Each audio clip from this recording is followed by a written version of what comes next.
Mga kapuso, may nakarating daw na alingas-ngas kay Pangulong Duterte mula ito sa hanay ng militar. May agam-agam daw kasi mga sundalo dahil sa pakikitungo ng presidente sa Partido Komunista ng Pilipinas. Nakatutok si Sandra Aguinaldo. Hindi sabihin mo mamatay. Mula nang maupo sa pwesto, tuloy-tuloy ang pag-iikot ng Pangulo sa iba't ibang kampo ng militar. Hindi bababa sa 19 na kampo ang nabisita na niya.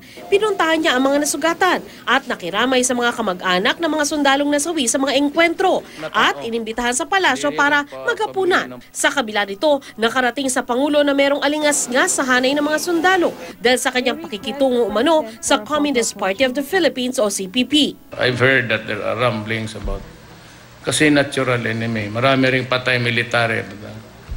And I told them that, you know guys, I am a president. I am your commander-in-chief. Nasa ilalim ng CPP ang New People's Army o NPA na mahigit 3 dekada nang nakikipaglaban sa gobyerno.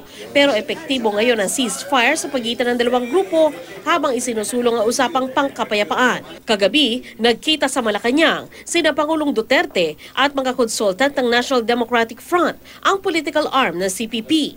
Kasama sa pulong ang kalalaya lang na sina Benito at Wilma Temzon. Basically, they were saying thank you for releasing of the consultants, and they also mentioned the willingness to cooperate in the socio-economic reforms of the president. They said that there would be no cancellation of the peace talks.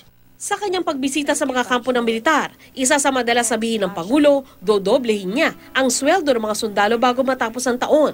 Pero ayon kay Budget Secretary Benjamin Diokno, bukod sa hindi ito nakapaloob sa budget sa taong ito, hindi rin daw magiging isang bagsak ang increase ng mga sundalo. They're part of this 4 tranches. Remember, there's a plan.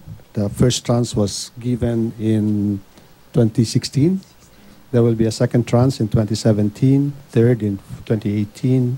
Paliwanag ni Diokno, kung tataas ang basic pay ng mga sundalo, tataas din ang pensyon ng mga retirado, bagay na mabigat sa bulsa ng gobyerno. Ayon sa Budget Secretary, hindi ito nagawa ng paraan ng 3 nagdaang administrasyon.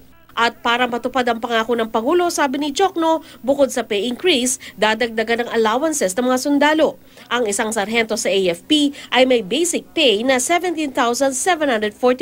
Kapag sinama ang samot-saring allowance, umaabot sa halos 30,000 ang sweldo. Kapag nasa combat duty naman, may dagdag na combat pay na 240 pesos kada buwan.